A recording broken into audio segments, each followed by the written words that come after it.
In my practice, I often encounter stories where real storms are hidden behind an outward calm. Recently, an elderly woman came to see me. At first glance, she looked confident, but as soon as she started talking, I saw tears in her eyes. Her speech was disjointed, but behind every word, I could sense the weight she had been carrying for many years. Today, I want to share her confession with you. It is a story of pain, but also of the strength to move forward. Here is what she told me. My name is Meredith Claiborne, and I am 67 years old. For the past 5 years, I have lived alone in a small house on Maple Street in Hazleton, Pennsylvania. Our town is located in a picturesque valley surrounded by low hills covered with dense forests. The population here is less than 8,000, and everyone knows each other, which can sometimes be a blessing and sometimes a curse. Before retiring, I worked as a municipal court judge for 30 years, hearing minor civil cases and administrative violations. My career began at a time when female judges had to prove their competence every day. I was proud to have earned the respect of my colleagues and fellow citizens through fair decisions and integrity.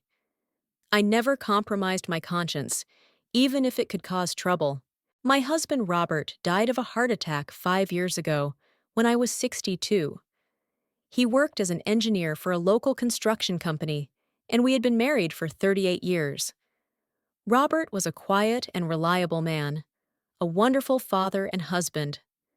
After his death, it took me a long time to get used to the silence in the house, to the fact that there was no one to tell about the events of the day, no one to discuss the news or plans for the weekend with.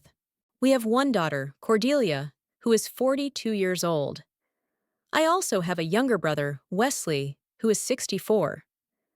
Cordelia studied law at the State University, returned to her hometown, and got a job at a small law firm called Harrison and Partners.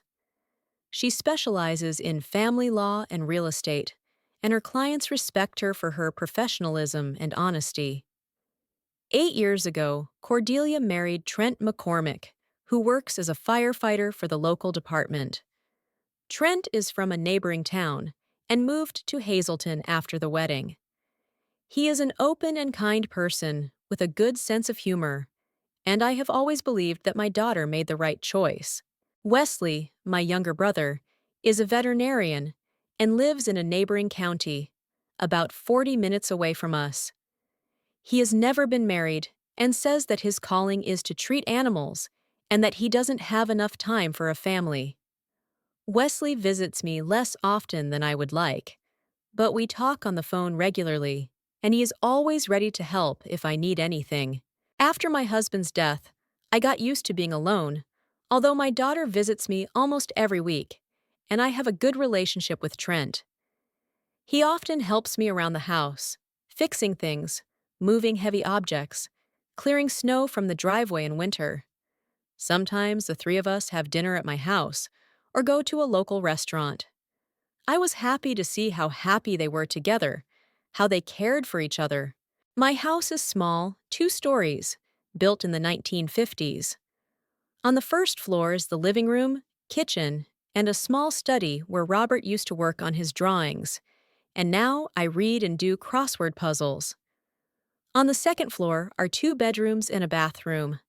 The house is surrounded by a small garden where I grow roses and vegetables. I have good neighbors, the Jenkins, an elderly couple on the left, and the Rodriguez, a young family on the right. On that Thursday in October, I woke up as usual at 7 in the morning. It's a habit I've had for many years, getting up early even in retirement. I had oatmeal with berries for breakfast, drank coffee, and read the local newspaper. The weather promised to be good. Cool but sunny, with a temperature of about 5 degrees Celsius. Perfect autumn weather for a walk around town. Around 10 in the morning, I made a shopping list and decided to go downtown. I needed to stop by Miller's Pharmacy for my blood pressure medication, buy groceries at the supermarket, and pick up a package of books I had ordered online at the post office. 3 new detective novels by my favorite authors. I'm a big fan of good crime stories, perhaps due to professional bias. I got ready without rushing, put on comfortable walking shoes, a dark blue coat, and took a large shopping bag. I checked my wallet for my medication list and credit card. In recent years, I have been trying to be more organized so that I don't forget important things. I left the house around 10:30. My old 2000 Toyota Camry still serves me well, although it sometimes acts up in the cold. Robert always said that a good car, with proper care, would last 20 years, and so far he has been right. On the way to the center, I enjoyed the autumn colors. The leaves on the trees had already begun to turn yellow and red, creating an amazing palette of colors. Our town is especially beautiful in the fall. Old red brick houses, neat lawns in front of the houses, centuries-old oaks and maples along the streets. Tourists sometimes come here from Philadelphia and New York to admire the fall foliage. My first stop was Miller's Pharmacy on Main Street. Mr. Miller, the owner of the pharmacy, has known me for many years. He is an elderly man in his 70s, always ready to give advice on medications or just chat about local news. Today, he told me that his grandson has enrolled in medical school and plans to become a pharmacist to continue the family business. The medicines cost me $120. Medicine prices are rising every year, and this is a significant expense for a pensioner. Fortunately, I have good health insurance that covers most of the costs. My next stop was Foodland Supermarket. There, I bought everything on my list: milk, bread, eggs, chicken for Sunday dinner, vegetables, and fruit. In the frozen food section, I ran into Dorothy Henson, my former colleague from the courthouse. Dorothy worked as a judge's secretary and was a very competent employee.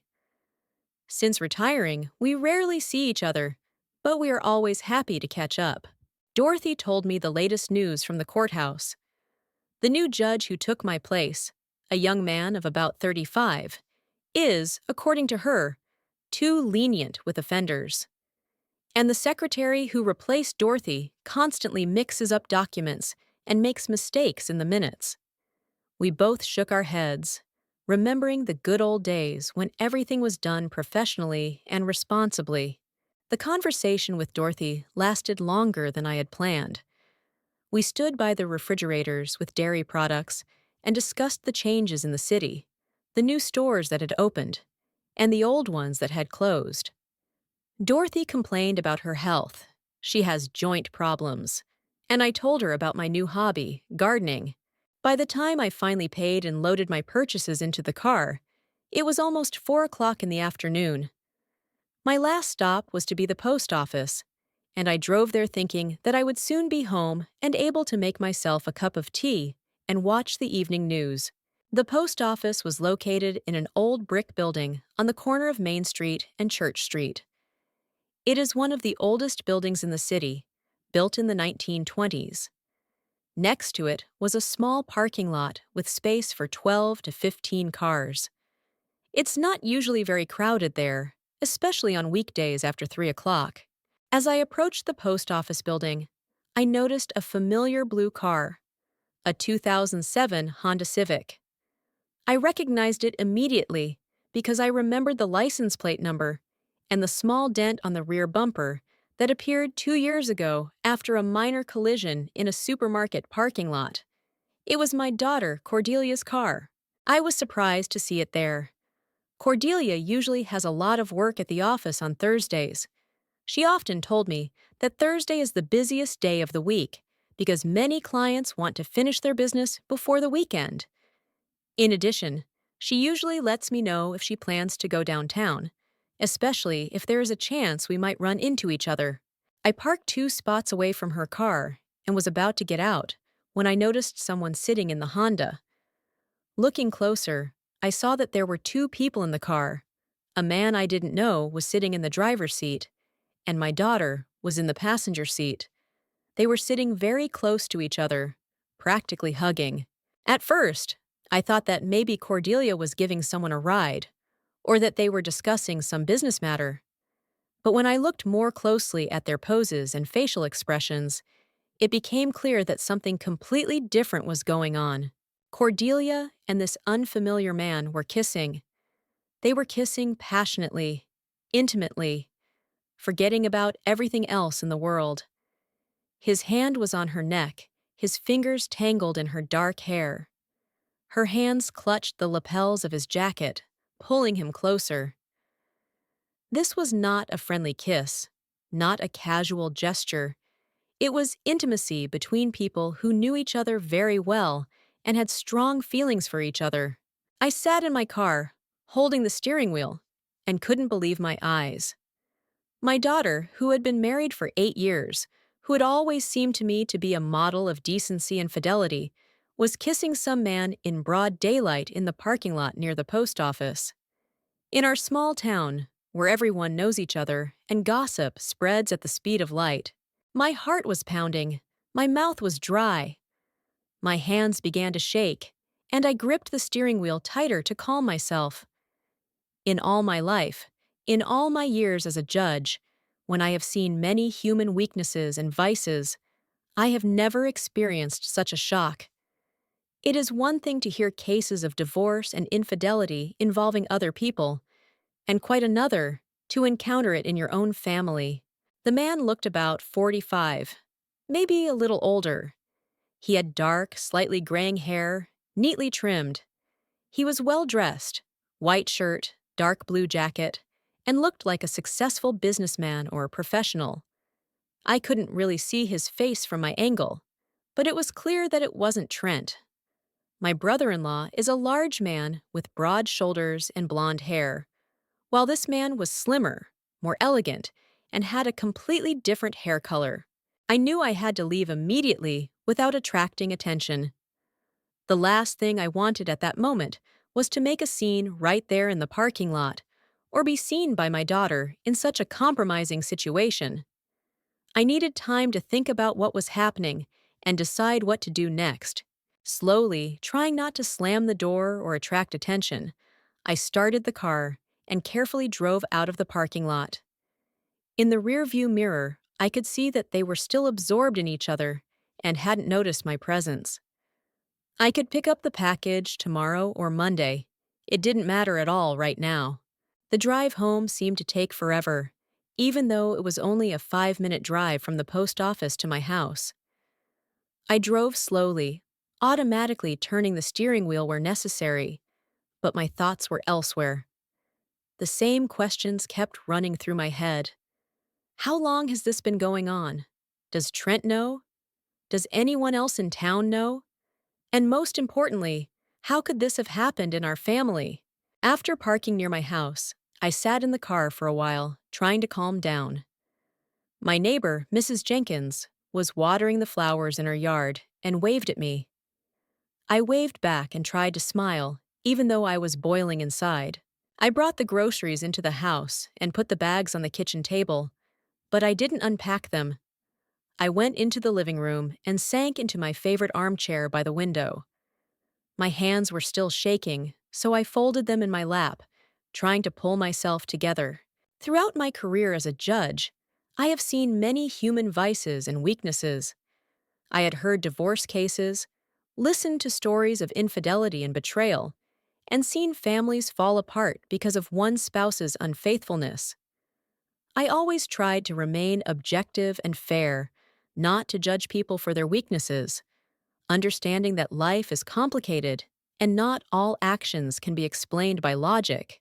But when it comes to your own family, your own children, everything is completely different.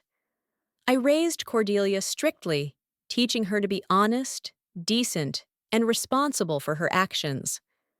Robert and I have always been an example of a strong, faithful family. Did I make a mistake somewhere? Could I really have failed to instill the right values in my daughter? I tried to find an explanation for this. Maybe she and Trent were having marital problems that I didn't know about? Cordelia never complained to me about her husband. On the contrary, she always spoke of him with love and respect. But maybe she just didn't want to upset me with her family problems. Or maybe it was just a moment of weakness, a chance encounter that went too far. But the way they kissed, the way they held each other, suggested that there was a serious connection between them. You don't find that kind of intimacy and passion on a first date or a chance encounter. Who was this man? Where was he from? How did they meet? Perhaps he was a client from her law firm? Or someone she met at a professional event. In our small town, everyone knows each other, but he was definitely not a local. I would have remembered him. Time dragged on slowly. I sat in my chair and looked out the window at my garden, where the last autumn roses were still blooming. Usually, the sight of these flowers brought me peace, but today I couldn't focus on anything but the scene I had witnessed. By 6 o'clock in the evening, I could no longer bear the loneliness and my tormenting thoughts. I needed to talk to someone, to get advice from someone I trusted. So I called Rosaline Devereaux, my best friend. We have known each other for over 20 years. We met at a social event when she was a senior manager at First National Bank of Hazleton, and I was just starting my career as a judge. Rosalind has always been a wise and judicious person with a great sense of humor and the ability to see both sides of a situation. After we retired, we started seeing each other even more often. We meet almost every week, go shopping together, and play bridge with other friends. Rosalind knows our family well. She was at Cordelia and Trent's wedding, often sees them at city events, and has always said that they are a beautiful couple and well suited to each other. If anyone can give me sound advice in this situation, it's her. "Rosalind, it's Meredith," I said when she picked up the phone. My voice sounded tense, despite my attempts to sound calm. "Meredith, dear. How are you? I can hear in your voice that you're upset. What happened?" Rosalind had always been very attentive to other people's intonations and moods. Perhaps it was a professional habit of a bank employee who had to be able to read people and understand their problems. I took a deep breath and told her everything that had happened today at the post office. I spoke slowly, trying not to miss a single detail, but at the same time trying to remain objective, as befits a former judge. Rosalind listened silently, occasionally interjecting sympathetic exclamations or asking clarifying questions. "My goodness, Meredith," she said when I finished my story. "This is a very serious situation. I understand how difficult it is for you. Are you absolutely sure it was Cordelia? Maybe it was just the twilight or your angle of vision. Rosalind, I know my daughter better than anyone else. It was definitely her, and it was her car. I know the license plate number by heart, KVS 4971. Besides, it was still light out, only 4 o'clock in the afternoon. Did you recognize the man? Maybe it was one of her colleagues or clients." "No, I've never seen him before." Dark hair, well-dressed, about 45, maybe a little older. He looked respectable, successful. He was driving an expensive car. Definitely not from around here. I would have remembered someone like that. Rosalind paused for a few seconds, thinking about the situation. I heard her sigh quietly, a sure sign that she was seriously concerned. "You know what, Meredith?" she finally said. "I understand how hard and painful this is for you right now. But I think you really need to talk to Cordelia directly. Find out what's really going on before you jump to any conclusions or take any action." "What if I'm wrong?" I asked, even though deep down, I knew there was no way I could be wrong. What if it was just, I don't know, a colleague who was comforting her about something? Or a client with whom she has a complicated relationship? "Meredith, dear," Rosalind said gently, "you described the scene to me yourself. You're an experienced woman. You've been a judge for many years. You know how to distinguish between situations and understand people. If your intuition and professional experience tell you that something is wrong here, Then most likely it is. Such intimacy and passion cannot be confused with a business relationship or friendly consolation. The next day, Friday morning, I woke up with a heavy head and the feeling that last night had been a nightmare. But reality quickly returned. The image of my daughter kissing someone wouldn't leave me alone. I lay in bed for a long time, thinking about how best to approach this conversation with Cordelia. Around 9 in the morning, I dialed my daughter's number. She answered the phone herself, her voice sounding cheerful and businesslike. "Good morning, Mom. How are you?" "I'm fine, dear. Listen, maybe we could meet up today. I haven't seen you in a while, and I want to chat." "Sure. Is something wrong? You sound a little tense." I tried to make my voice sound lighter. "No, everything's fine. I just miss you. How about going to Mason's Cafe? It's quiet there, and we can talk in peace." "Great idea. What time is convenient for you? How about 1 p.m.? I know you usually have lunch at that time. It's a date, Mom. See you at 1 p.m. at the cafe." After the conversation, I felt both relieved and anxious.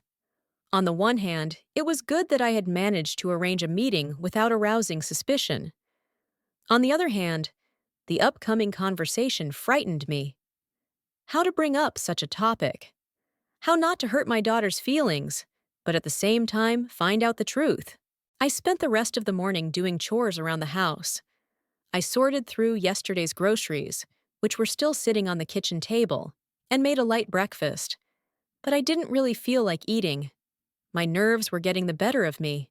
Around 11:30, I started getting ready.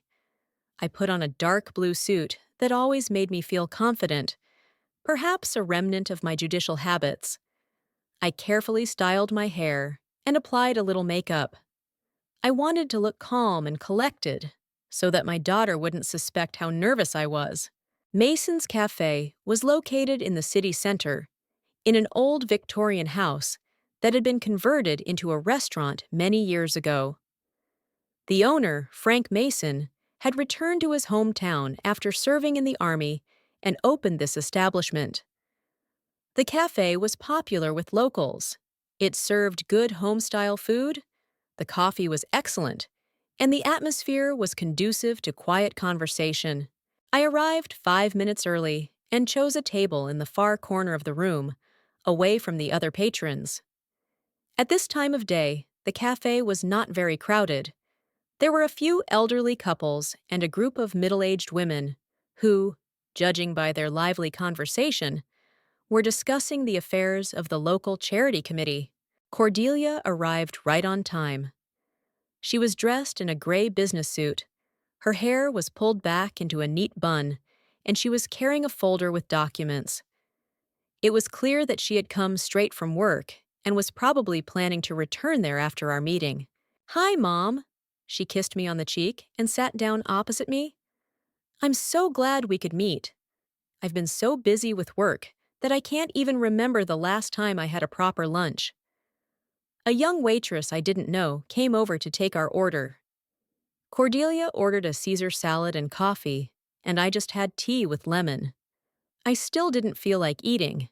"How's work?" I asked, trying to start a conversation from a distance. "Very busy.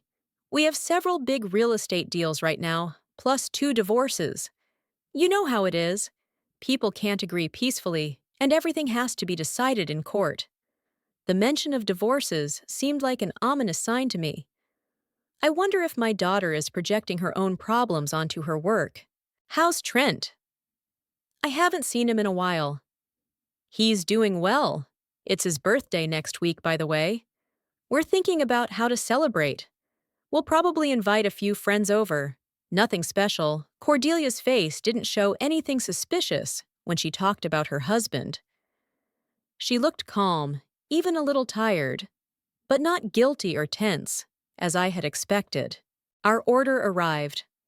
Cordelia tucked into her salad with gusto, chatting about things at the office. I took small sips of tea and waited for the right moment to bring up the subject I wanted to discuss. "Cordelia," I finally said, I want to talk to you about something important. She looked up from her plate and looked at me intently. What's wrong, Mom? You've been acting strange since this morning. Yesterday I was downtown shopping, and near the post office, I saw you with a man, in a car. Cordelia's face changed instantly. The color drained from her cheeks, and she put down her fork. What? What do you mean? Cordelia, I saw you kissing. It wasn't a friendly kiss. There was a heavy pause. My daughter looked at me with wide eyes, clearly trying to think of something to say. Then she looked down at her plate. I don't know what you're talking about, Mom. Maybe you imagined it. Cordelia, please don't lie to me. I know you well, and I know exactly what I saw. It was your car, your license plate, and a man I don't know. Cordelia was silent, twisting the napkin in her hands. I could see her struggling with herself, trying to decide whether to confess or continue to deny it.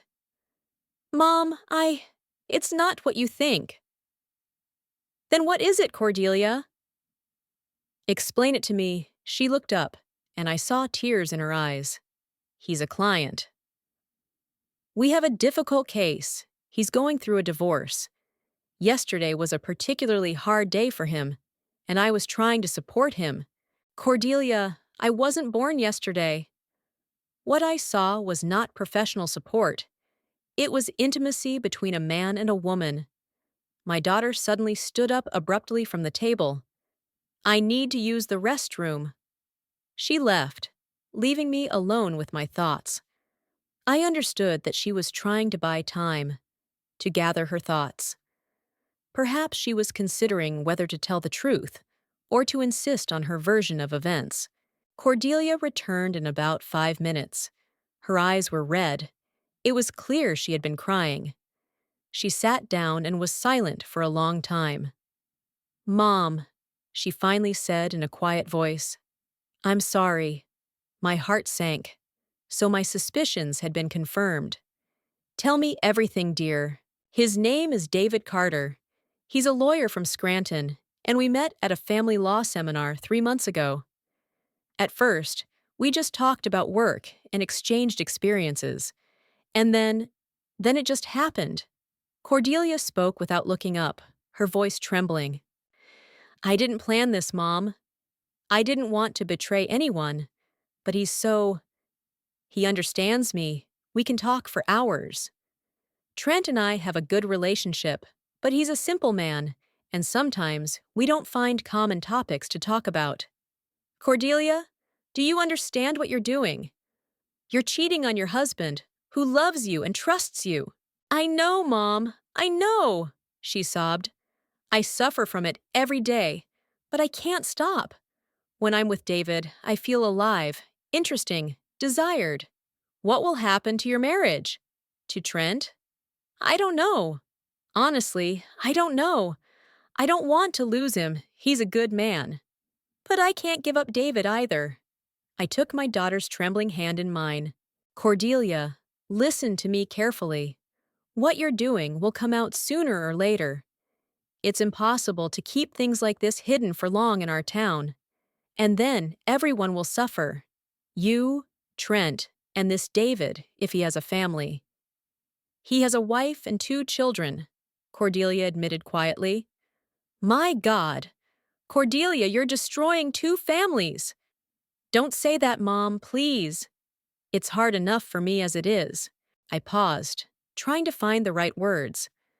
I wanted to shake my daughter, to make her understand the seriousness of the situation, but at the same time, I didn't want to push her away completely. Cordelia, what do you plan to do next? She wiped her eyes with a napkin. I'll break up with him, Mom. I swear to you, yesterday was the last time. I won't see him anymore. Are you sure you can do that? I have to. I have no choice. I don't want to lose Trent. I don't want to ruin my life. Will he agree? This David guy? He'll have to. We both know this is crazy. Sooner or later, we'll be found out, and then we'll lose everything. We sat in the cafe for another half hour. Cordelia told me a little more about her relationship with David, how they met, what they talked about, how their feelings developed. I listened, trying not to judge, even though I was boiling inside. My daughter, whom I considered a paragon of virtue, had gotten involved in a sordid affair with a married man. At the same time, I could see that she was genuinely suffering. This wasn't a frivolous fling for fun. Cordelia had real feelings for this man, and the breakup was hard on her. "Mom, please don't tell anyone about this," she asked as we were about to part ways. "Especially Trent. I'll figure it out myself." "Okay, dear. But remember, I'll be watching to see if you keep your promise." We parted ways at the cafe. Cordelia drove back to the office, and I went home with a heavy heart. On the one hand, I was glad that my daughter had confessed and promised to end the relationship. On the other hand, I doubted whether she would have the willpower to keep her promise. The following week passed in anxious anticipation. I called Cordelia several times, under various pretexts, trying to gauge how she was doing from her voice. She sounded sad but calm, and I hoped she was really keeping her promise. On Wednesday, Cordelia called me herself and invited me to Trent's birthday party, which was being celebrated on Saturday. "Mom, come over at 6 in the evening. There will be about 10 people, Trent's colleagues from the fire department with their wives, and a couple of our mutual friends. Nothing special, just sitting around and having dinner." I agreed, although the thought of having to watch my daughter and son-in-law all evening didn't particularly appeal to me. But I couldn't refuse. It would have aroused suspicion. On Saturday, around 6 o'clock, I drove up to Cordelia and Trent's house. They lived in a nice neighborhood on the outskirts of town, in a 2-story house with a small garden. The house was built 20 years ago, and Trent, with the help of his firefighter friends, had renovated it after their wedding. I bought Trent a gift, a good book on the history of the fire service in America, and a bottle of quality whiskey. He loved to read in his spare time, and sometimes had a drink with friends. The birthday boy himself opened the door. Trent looked happy and relaxed, dressed in jeans and a plaid shirt. "Meredith! Come in, come in! How wonderful that you came!" He hugged me like a son, and I felt a pang of guilt. This wonderful man had no idea that his wife was cheating on him. There were already 7 or 8 people gathered in the living room. I knew some of them: Fire Chief Bob Wilson and his wife Sandra, young firefighter Mike O'Connor, and Cordelia and Trent's neighbors, the Thompsons. Cordelia was in the kitchen, preparing dinner. She looked good. She was wearing a beautiful blue dress, and her hair was neatly styled. But knowing the truth, I noticed signs of tension. Too much makeup to hide her paleness, a slightly forced smile. "Hi, Mom." She kissed me on the cheek. "Please help me carry the salads out." We carried the dishes to the dining room. Cordelia was a good cook. There was roast chicken, mashed potatoes, several kinds of salads, and homemade bread on the table. The conversation at dinner was lively. The firefighters told funny stories from their work, and the women discussed their children and household chores. Trent was the center of attention, enjoying his gifts and joking with his friends. I watched him and saw how genuinely happy he was. From time to time, he would look lovingly at his wife, put his hand on her shoulder, and kiss her on the temple. It was obvious that he truly loved Cordelia and had no idea about her infidelity. Cordelia held her own, playing the role of a caring wife. But I noticed how she flinched at her husband's unexpected touches, how she tried not to meet his gaze for too long. Apparently, her guilt was tormenting her. After the main course, Cordelia brought out a cake, a large chocolate cake, which she said she had ordered from the best bakery in town. The cake had "Happy Birthday, Trent" written on it, and candles in the shape of the numbers 4 and 4. When everyone sang Happy Birthday, and Trent blew out the candles, Cordelia suddenly stood up and tapped her spoon on her glass. Friends, I have another gift for Trent. A special gift. Everyone fell silent and looked at her. Trent raised his eyebrows, clearly surprised. Darling, Cordelia said, looking at her husband, you're going to be a dad soon. There was a moment of absolute silence. Then Trent jumped up from his chair. What? Really? We're going to be parents? Yes, Cordelia smiled. And for the first time that evening, the smile seemed sincere to me. Trent hugged his wife, spun her around, and kissed her on the lips and cheeks. The other guests burst into applause and congratulations. Sandra Wilson even cried with emotion. And I sat there, stunned. Cordelia was pregnant. And immediately, a terrible question popped into my head. Who was the father? Her husband or her lover? I did the math in my head. They had met this David 3 months ago, and a week ago I had seen them kissing. When exactly had they become intimate? And had they used protection? The rest of the evening passed in a blur. Guests congratulated the parents-to-be, discussed names for the baby, and shared their experiences of raising children. Trent was beaming with happiness, talking about how long he had dreamed of having a child and what kind of nursery they would set up. Cordelia accepted the congratulations, but I could see that her mask of joy hid anxiety. Could it be that she herself didn't know who the child's father was? I was one of the first to leave, citing fatigue. As we said goodbye, Trent hugged me again. Meredith, you're going to be a grandmother soon. Can you imagine how wonderful that is?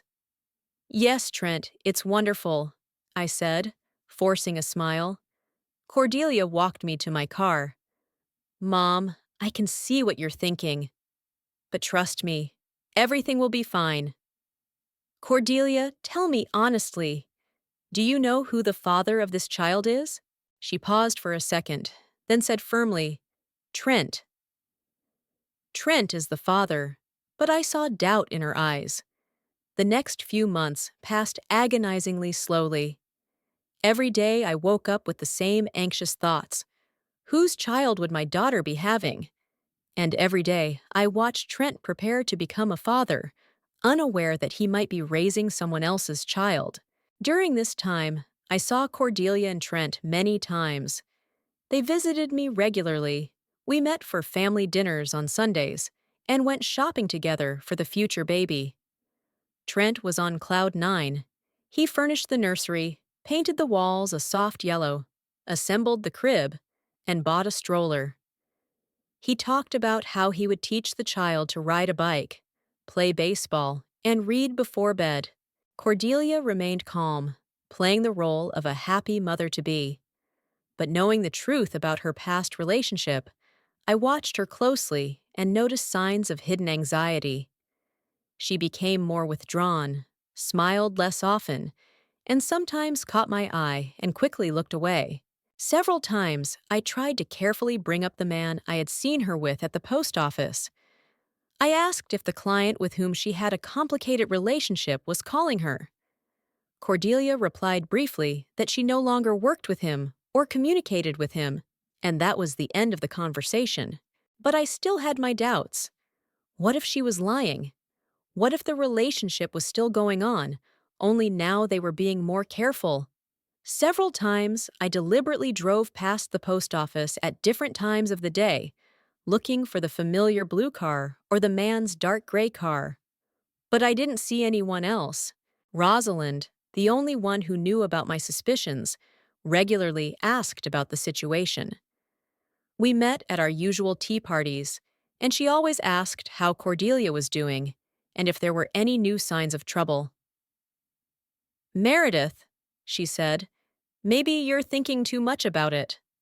Cordelia admitted her mistake to you, promised to make amends, and kept her word. Maybe it's time to forgive and forget. Rosalind, I can't forget. Every time I look at Trent, I think about the fact that he might be raising someone else's child. It's not fair to him. But what can you do? If Cordelia doesn't want to tell the truth, you can't make her. These conversations with my friend did not bring me any relief. On the contrary, I felt even more alone in my doubts and anxieties. By the 7th month of Cordelia's pregnancy, I could no longer bear the uncertainty. The thought that the child might be from her lover haunted me. I slept poorly, was constantly nervous, and even started taking mild sedatives prescribed by our family doctor. One June morning, with about 2 months to go before the expected delivery, I decided to have a frank conversation with my daughter. I could no longer remain silent, watching this deception unfold. I called Cordelia around 10 in the morning. She was at home. She had taken time off work during the last weeks of her pregnancy and rarely left the house. "Cordelia, it's Mom. Can I come over? I want to bring you some fruit I bought at the market." "Of course, Mom." "Trent isn't home until this evening. He's working. I'll be happy to see you." I packed a basket with peaches and plums. I had indeed bought them the day before at the farmer's market, and drove to my daughter's house. On the way, I rehearsed how to start this difficult conversation. Cordelia opened the door in her bathrobe. Her belly was already very large. She looked tired, with dark circles under her eyes. "Hi, Mom. Come in. I was just making tea." We went into the kitchen. Cordelia sat down with difficulty, putting her hands on her belly. "How are you feeling, dear?" "It's getting hard. My back hurts. My legs are swollen. The doctor says it's normal at this stage." I put the kettle on and arranged some fruit in a bowl. Cordelia watched me, clearly happy to have company. "Cordelia," I began as we sat down to drink our tea, "I want to talk to you about something serious." "What is it, Mom?" "About your baby. About who the father is." My daughter's face instantly tensed up. "Mom, we've already discussed this. Father is Trent. Why are you bringing this up again?" "Because I don't believe you're being completely honest with me." "Cordelia, think about it yourself. You dated that man for 3 months straight. You were intimate, otherwise you wouldn't have kissed so passionately in the middle of the day in the parking lot." "Mom, stop it!" "No, I won't. I live with this thought. I watch Trent getting ready to be a father, buying toys, setting up the nursery, and I think, what if it's not his child?" Cordelia got up from the table, holding her back. "I'm not going to listen to this."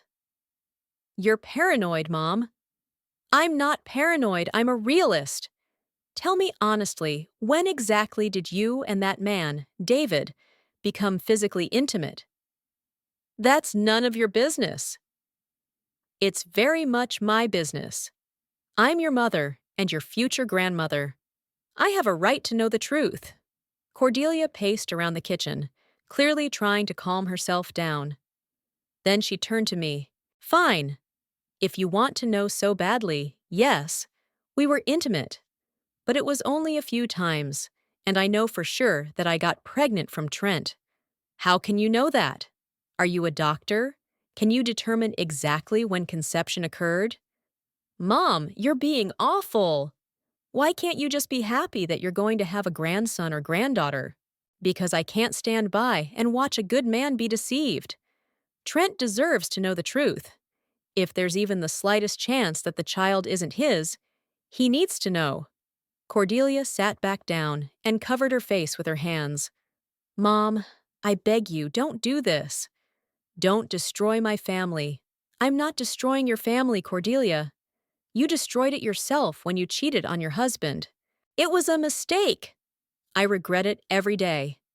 "Regret is good, but it's not enough. You have to tell Trent the truth before the baby is born. Give him the opportunity to decide for himself what to do. What if he leaves me?" "That's his right. But he also has the right to know what's going on in his own family." Cordelia was silent for a long time, then looked up at me with tears in her eyes. "Ah, Mom, I can't do that. I can't risk losing Trent. I love him." "If you love him, you have to be honest with him." No, I won't tell him anything. And you can't either. Her voice became harsh and determined. I realized that I would not be able to change her mind. Cordelia, think about the child. He has a right to know who his real father is. His real father is Trent, the one who will raise him, love him, and educate him. Biology does not always determine fatherhood. But Trent should know about this biology. It's his choice whether to raise someone else's child or not. Cordelia stood up abruptly, her face contorted with anger. You know what, Mom? You're a toxic woman. Instead of supporting your daughter during a difficult time, you're trying to ruin her life. Cordelia! No, not Cordelia. I'm tired of your suspicions, your lectures. You're a disgrace to the family, Mom. Your own daughter can't trust you. I was shocked by these words. Cordelia had never spoken to me in such a tone before. Honey, I just want you to do the right thing, right? In your opinion, is it right to destroy a happy family on the eve of the birth of a child? Do you want to deprive my child of a father? I want everyone to know the truth. No one needs your truth. Get out of my house. Cordelia, please calm down. Think about your condition. Get out. And don't come back until you apologize for your behavior. Cordelia pointed to the door. There was a fury in her eyes that I had never seen before. I silently gathered my bag and headed for the exit. At the door, I turned around. Cordelia, I still love you, and I always will, no matter what happens. Prove your love by leaving us alone. The door slammed behind me with a loud bang. I cried all the way home. Had I really done the wrong thing? Maybe Rosaline was right, and I should have just kept quiet and forgotten about my suspicions. But every time I thought about Trent, about how he was preparing to become a father, I realized I couldn't keep quiet. He had a right to know the truth, no matter how painful it was. For the next 2 weeks, I didn't hear a word from Cordelia. She didn't call. She didn't answer my calls. I drove past their house several times and saw Trent's car in the driveway, but I didn't dare go in. Rosalind tried to calm me down. Meredith, give her time. She's pregnant. Her nerves are on edge. Everything will be fine after the baby is born. But I knew that my daughter was seriously upset with me, and I didn't know how to fix the situation without compromising my principles. On the third Thursday in July, around 8 in the evening, Trent called me. Meredith, she's in labor. We're on our way to the hospital. His voice trembled with excitement and fear. Trent, how is Cordelia? Is everything okay? So far, yes. The contractions are regular, and the doctor said that labor has started. I'm so nervous. Everything will be fine, dear. Cordelia is a strong woman. Call me as soon as the baby is born. I will. Will you come to the hospital right away? I paused for a second. After our argument with our daughter, I wasn't sure I would be a welcome guest. We'll see, Trent. Let Cordelia rest after the birth first. The labor lasted all night.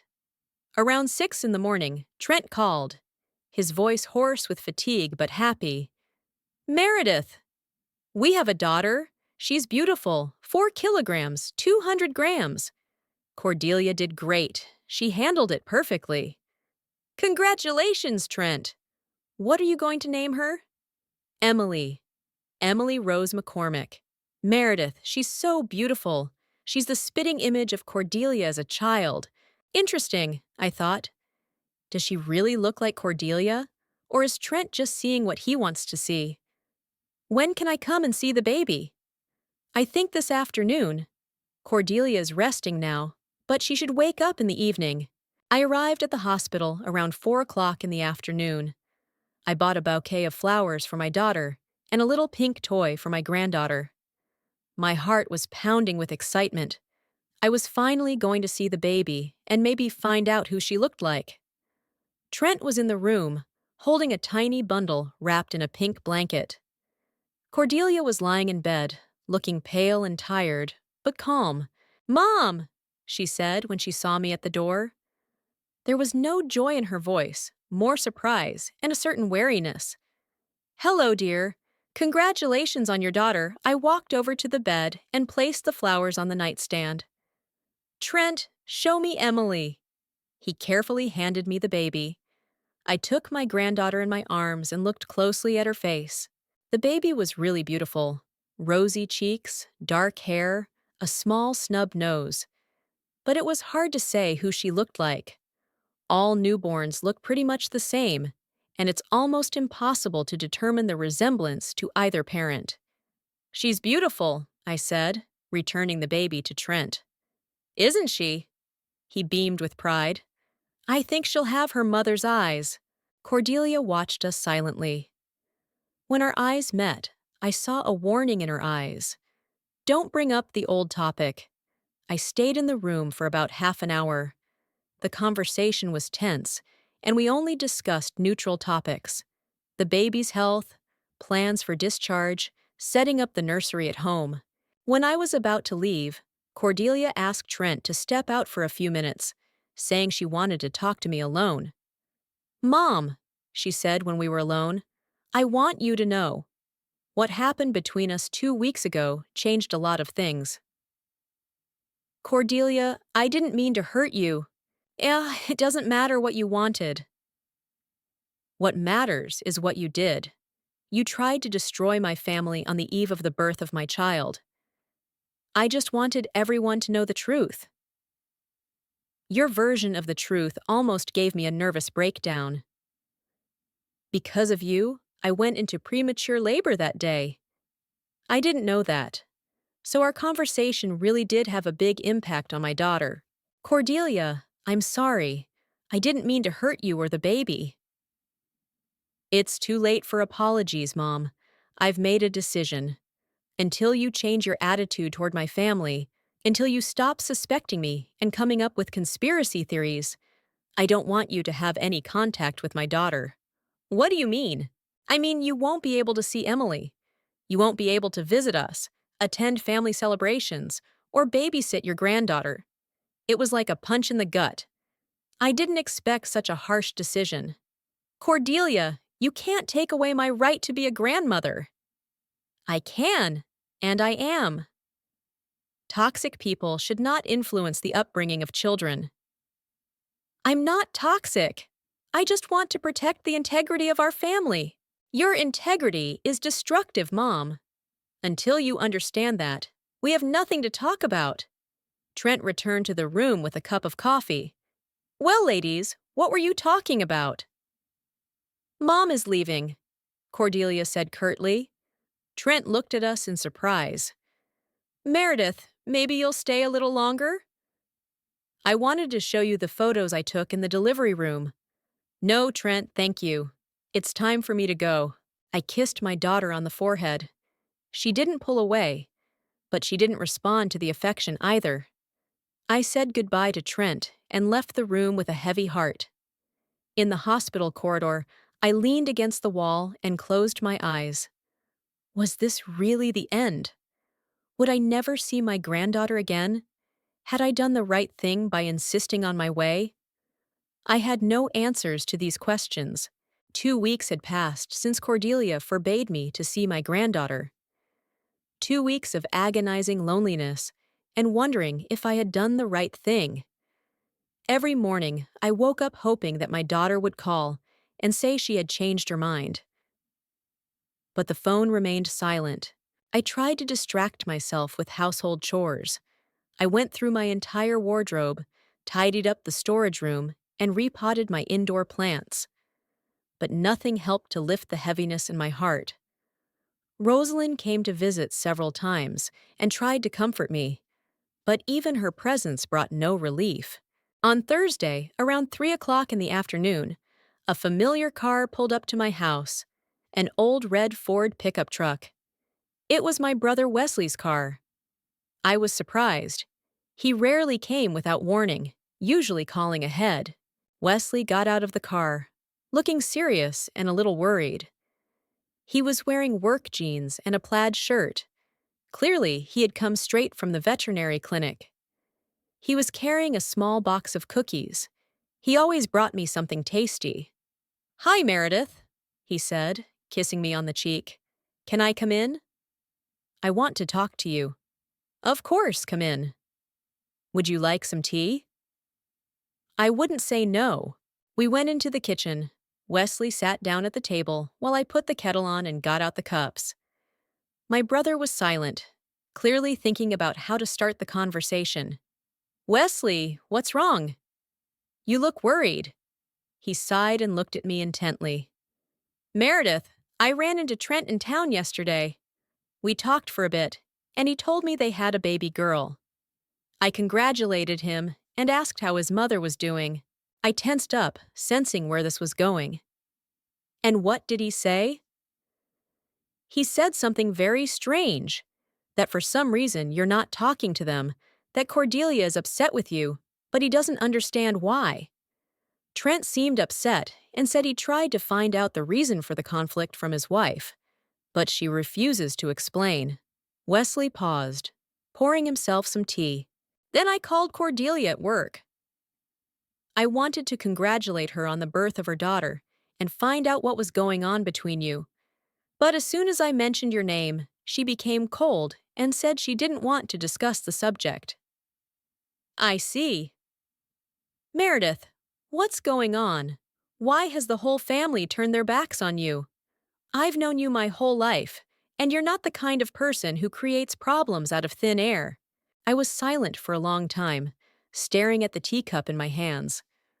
On the one hand, I wanted to tell my brother everything, to share the burden that was weighing on my heart. On the other hand, I was afraid that he would also judge me for interfering in his daughter's affairs.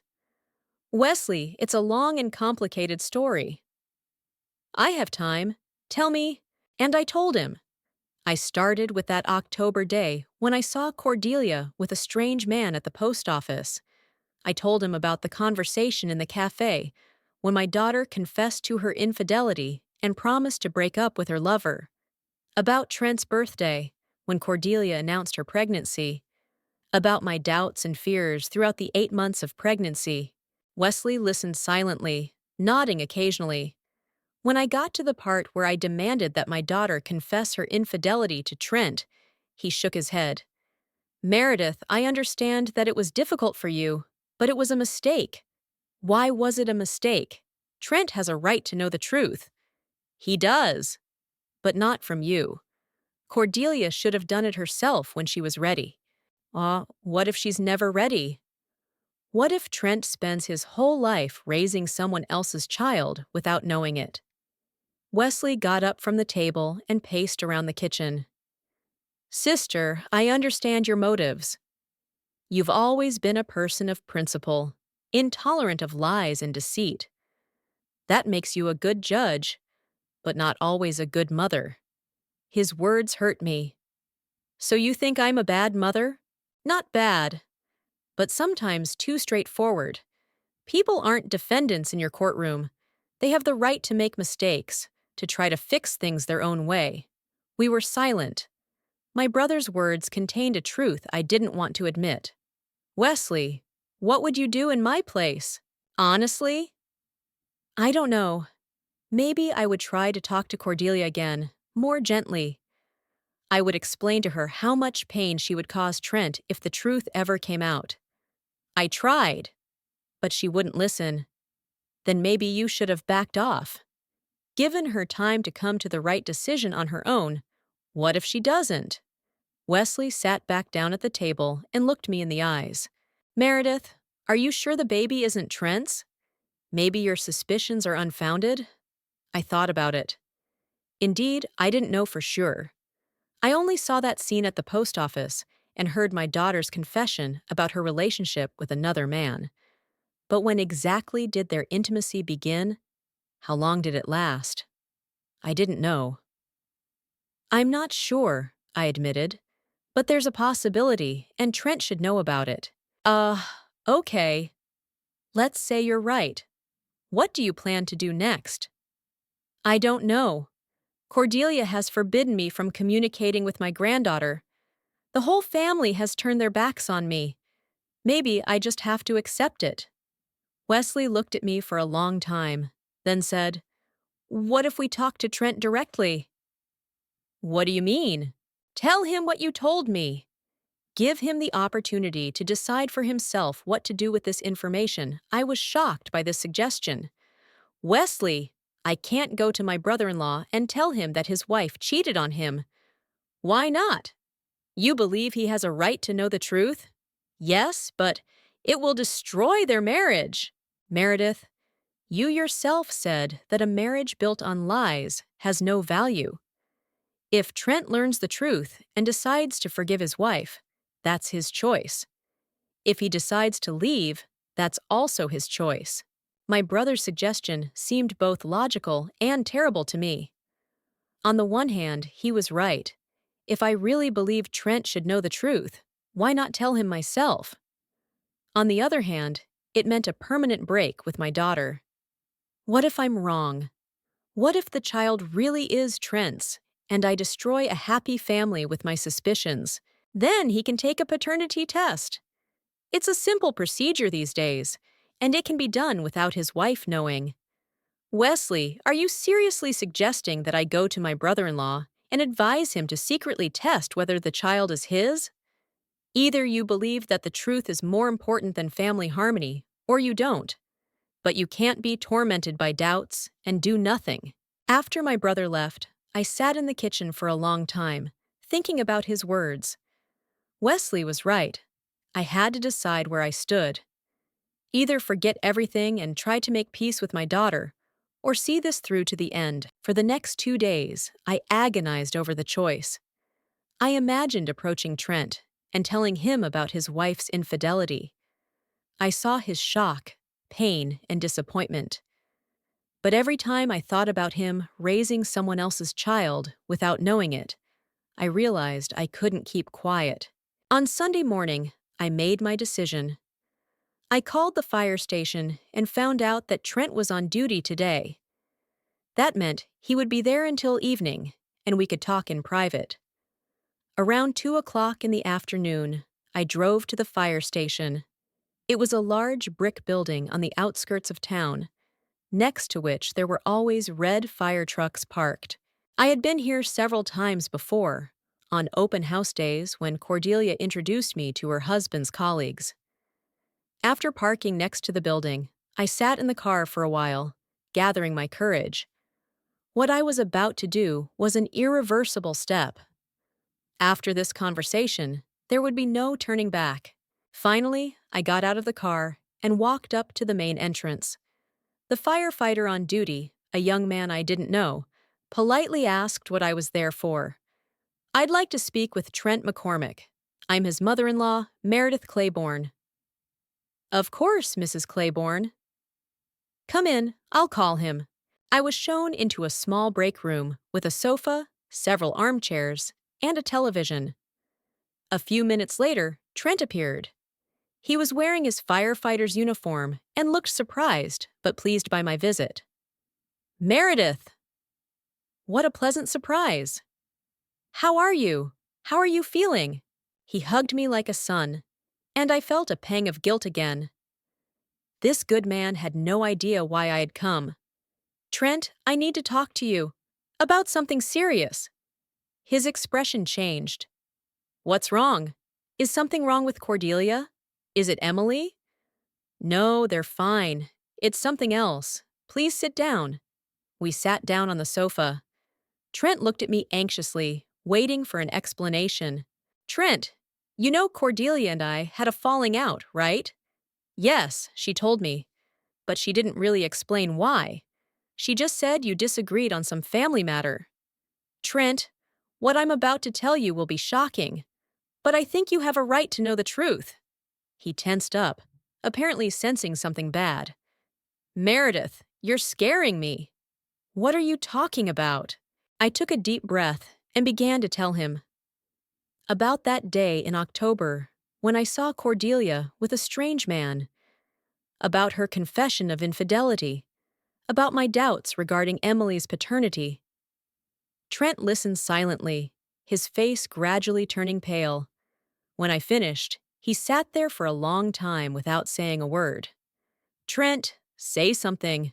It can't be, he finally said in a hoarse voice. Cordelia couldn't have cheated on me. We love each other, Trent. I understand that this is hard for you to hear. But I saw them with my own eyes. It wasn't a friendly meeting. Maybe you imagined it. Maybe it was just a colleague who… Trent? They were kissing passionately, like lovers. And then Cordelia confessed it to me. He got up from the sofa and began pacing the room. My God. My God. And I thought everything was fine between us. We were planning to have a baby. I was so happy when I found out she was pregnant. Trent, maybe the baby is yours. Cordelia's affair was short, and it's quite possible that Emily is yours. What if she's not? He turned to me with pain in his eyes. What if I've been happy about someone else's child for 2 months? You can do a paternity test. It's a simple procedure now. A test, he repeated like an echo. So I have to secretly take samples from Emily and take them to the lab? Yes. And then you'll know the truth for sure. Trent sat back down on the sofa and covered his face with his hands. Meredith, why did you tell me this? I was happy I had a loving wife, a beautiful daughter, because you deserve to know the truth. No matter how painful it may be, what if the test shows that Emily isn't my daughter? What then? Then you'll decide for yourself what to do. Forgive your wife or leave her. But it will be your conscious choice, not a life of ignorance. We sat in silence for about 5 minutes. Trent was thinking, and I was watching him, feeling both relief that I had finally told him the truth and horror that I might destroy his life. Okay, he finally said. I'll take the test. But if it turns out you're wrong, if Emily is my daughter, I don't know if I can forgive you for this pain. I understand, Trent. And I'm ready to take responsibility for my words. And if the test confirms your suspicions, I don't know what I'll do. How can you continue to live with someone who has betrayed you like that? I stood up, ready to leave. Trent, whatever the test shows, remember that Cordelia loves you. That relationship was a mistake she has renounced. Maybe you should give her a chance to explain. Maybe, he said, walking me to the door. Meredith, please don't tell Cordelia about our conversation until I know the test results. Of course. I left the fire station with a heavy heart. Now, all I could do was wait and hope that I had made the right decision. 4 days had passed since my conversation with Trent. 4 days of agonizing waiting, during which I couldn't settle down, constantly thinking about what the paternity test results would show. Every phone call, every knock on the door made me jump. I hardly ate, slept poorly, and endlessly replayed the conversation with my son-in-law in my head. Sometimes I thought I had done the right thing by giving him the opportunity to know the truth. Other times, I blamed myself for destroying my daughter's family, perhaps for nothing. Rosalind came every day, trying to distract me, suggesting we go somewhere or do some gardening. But I couldn't focus on anything except waiting. She saw how I was and was seriously concerned. Meredith, you're driving yourself to nervous exhaustion, she said on Wednesday evening as we sat in the kitchen drinking tea. Whatever this test shows, life goes on. So Rosalind, you don't understand. If the baby is Trent's, I destroyed their marriage for nothing. If it's not his, then I've still destroyed a family, only with good reason. Maybe you haven't destroyed anything, but instead helped people live honestly? I shook my head. I don't know. I honestly don't know. Maybe some truths are better kept secret. On Thursday morning, I woke up to a loud knock on the door.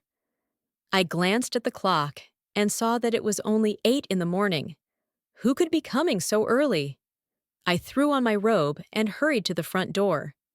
Cordelia was standing there with little Emily in her arms. My daughter's face was contorted with rage, her eyes red from crying. The child was crying, apparently awakened by her mother's screams. Are you happy now?" Cordelia shouted as soon as I opened the door. "Are you happy that you've ruined my life?" I was taken aback by her outburst. "Cordelia, what happened?" "Come in, let's talk calmly." Calmly? She came into the house but didn't sit down, instead standing in the middle of the living room, holding her crying daughter close. How can I talk calmly when my own mother has betrayed me? "Cordelia, I don't understand." "You don't understand?" "Then I'll explain. Trent left me. Last night he packed his things and left. He said he couldn't look at me anymore after what he found out." My heart sank. So the test confirmed my suspicions. "Honey, please sit down. Let me hold Emily. She's crying." "Don't you dare touch my daughter. You've already done enough damage." Cordelia rocked the baby, trying to calm her down, but the little girl continued to cry, sensing her mother's tension. "Cordelia, tell me what happened." "Don't you know? Didn't you advise Trent to take a paternity test?" I froze. So he told her about our conversation. "How did you find out?" "Trent told me everything. How you came to his work and filled his head with suspicions. How you convinced him to secretly take samples from Emily and bring them to the lab." Cordelia started crying again, but through her tears she continued to shout, "Do you know what the test showed? Do you want to know the result of your interference?" I remained silent, afraid to hear the answer, although I already understood everything from her behavior. Emily is not Trent's daughter. The test showed that the probability of paternity is 0. "You were right, Mom. Congratulations on your victory." She uttered the last words with such bitterness that it physically hurt me.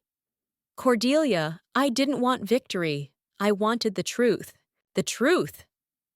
"And what did that truth give you?" "My husband left. Emily was left without a father.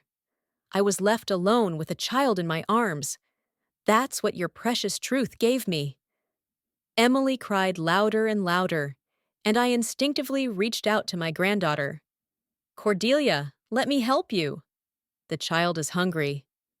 "Don't come near her." My daughter stepped back. "After what you did, you have no right to even look at my daughter." "Cordelia, I understand that you're angry." "Angry?" "I hate you. I hate you for destroying my family. I hate you for taking my daughter's father away from her." Those words pierced me like a knife. My own daughter was saying she hated me. "Honey, please calm down. Think about the baby. She's all I think about, and that's why I'm telling you to stay away from us." "You're a toxic woman, Mom. You bring misfortune to everyone around you." "Cordelia, I'm your mother. I love you. Love me?" She laughed bitterly. "If you loved me, you would have supported me, helped me save my family, instead of destroying it with your suspicions." "But you really did cheat on Trent. I didn't make that up." "Yes, I did. I made a mistake. I sinned. Whatever you want to call it. But I repented. I tried to fix everything. And you didn't give me that chance." Cordelia moved closer, her eyes burning with rage. "You know what the worst part is? Trent could have forgiven me for cheating on him. He could have accepted Emily as his daughter, despite her origins. We could have stayed a family. If he could have forgiven you, he would have forgiven you now." "No."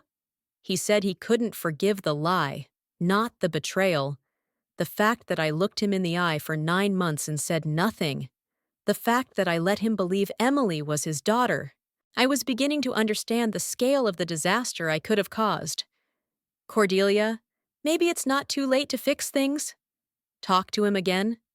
"It's too late." He said he can't trust me anymore. That if I lied about the child's paternity, I could lie about anything. Emily finally stopped crying, apparently falling asleep from exhaustion. Cordelia carefully adjusted the blanket in which the baby was wrapped. Do you know what Trent said to me when he left? She said quietly. That he was grateful to you for opening his eyes. That it's better to know the truth now than in 10 years. Maybe he's right. No, he's not right. Cordelia flared up again. Some truths are better kept secret, especially if they don't benefit anyone. But Trent was happy. He had a loving wife and a daughter he adored. Now he has neither. Cordelia headed for the exit. I'm leaving, Mom. And I'm never coming back. You got what you wanted. You destroyed my family in the name of your principles. Cordelia, wait! Let's talk calmly without shouting. She stopped at the door and turned around. You know what's the worst part? Emily will grow up without a father. She'll ask me why other children have fathers, and she doesn't. And what will I tell her? That her grandmother thought the truth was more important than family happiness? You'll tell her that her mother made a mistake, and her grandmother tried to fix it. No, Mom. I'll tell her that there was a woman who couldn't keep her mouth shut, and because of that, our family fell apart. Cordelia left and slammed the door loudly. I stood in the middle of the living room, feeling completely devastated. The rest of the day passed in a fog. I sat in the armchair by the window and looked at my garden, but I didn't see anything. My daughter's words, her accusations, her pain, were spinning around in my head. Had I really done the wrong thing? Rosalind came in the evening and found me in the same armchair. Seeing my state, she immediately understood that something serious had happened. Meredith, what's wrong? You look terrible, I told her about Cordelia's visit, the test results, and Trent leaving. Rosalind listened silently, occasionally shaking her head. My God, she said when I finished. What a tragedy! Rosalind, tell me honestly, did I do the right thing? My friend was silent for a long time, thinking about her answer. Meredith, you did what your conscience told you to do. But sometimes conscience can be a bad advisor in family matters. So you think I made a mistake? I think you were in a situation where any choice would have been wrong. If you had kept quiet, Trent would have lived a lie. Once you told the truth, the family fell apart. What would you have done in my place? Honestly, I don't know. Maybe I would have tried to convince Cordelia to tell her husband the truth herself. And if that didn't work, maybe I would have kept quiet. Around 9 o'clock in the evening, a car pulled up to the house. I looked out the window and saw Trent's SUV. My heart started beating faster. What did he want to tell me? Trent got out of the car slowly, looking tired and older. He was wearing jeans and a sweater and carrying a small sports bag. It was clear that he was getting ready to leave. I opened the door without waiting for him to knock. Trent, come in. Thanks, Meredith. Can I come in for a minute? We went into the living room. Rosalind tactfully went into the kitchen, leaving us alone. Trent, how are you feeling? He smiled sadly. Like a man who has learned that he has been living in a fantasy world for the last few months.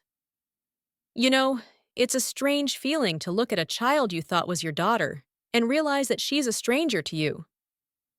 Trent, Cordelia was at my place this morning. Yes, I can imagine how it was. I'm sure she screamed, cried, and accused you of all mortal sins. What do you think? Do you think I'm guilty too? Trent was silent for a long time, staring out the window. You know, Meredith, at first I was angry with you. When I got the test results, my first thought was, why did she tell me? I wish I hadn't known. And now? And now I understand that you did the right thing. Sooner or later, the truth would have come out anyway. And the later it was, the more painful it would have been. He turned to me.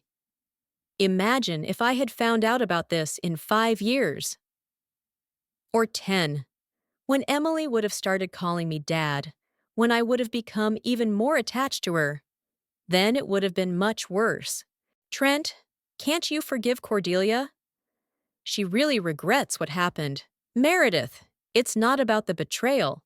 Yes, it hurts. But people make mistakes. People can give in to temptation. The thing is, she kept quiet for 9 months, watching me prepare to become a father, rejoicing at every movement of the baby, buying toys. His voice trembled with restrained emotion. She let me love this child, knowing it might not be mine. That's what I can't forgive. What if she had told you right away? Then we would have decided together what to do. Maybe I would have forgiven her and agreed to raise someone else's child. Or maybe not. But it would have been my conscious choice. Trent got up from the sofa. Meredith, I came to say goodbye. I'm leaving town tomorrow morning forever? I think so. I'm transferring to the Philadelphia Fire Department. There's a vacancy there, and I need to start my life with a clean slate. Does Cordelia know? She does. We'll be officially divorced in a while. I felt very sad. Trent was a good son-in-law, and I had grown genuinely fond of him. Trent, I'm very sorry it turned out this way. I'm sorry too, Meredith. But you know what? I'm grateful to you. Grateful that you had the courage to tell me the truth. Not every mother would have taken that step. Cordelia doesn't think so. Cordelia is angry and looking for someone to blame. That's understandable. But it's not your fault, Meredith. It's her own fault for deciding to cheat on her husband and hide it. Trent hugged me goodbye. Take care of yourself. And don't blame yourself for what happened. You acted like an honest person. Trent, maybe you could give me your new address. I'll write you letters. Of course. Once I'm settled, I'll be sure to write after he left. I sat in the empty living room for a long time. Rosalind came over and put her hand on my shoulder. Meredith, come on, I'll make you some tea with valerian. You need to calm down and get some sleep. Rosalind, do you think Cordelia will ever forgive me? I think so. Time will pass. The pain will subside, and she will understand that you acted out of love for her, not out of a desire to hurt her. What if she doesn't forgive me? Then it will be her loss, not yours. I slept poorly that night, despite the valerian. I had nightmares. Emily crying, whom I couldn't pick up. Cordelia leaving and waving to me from the car window. Trent walking down the road with a suitcase in his hand. When I woke up in the morning, I realized that my old life was over. Now I have to learn to live with the knowledge that, for the sake of the truth, I destroyed my own daughter's family. Only time will tell if that truth was really that important. In the end, I stated 3 simple truths. First, you can't change the past, but you can change the future. Second, everyone has the right to their own boundaries. Third, a person's strength is manifested in the ability not only to forgive, but also to make decisions for themselves. And now I want to ask you, would you forgive or would you draw a line under it? Write your opinion in the comments and tell us where you are listening to us from.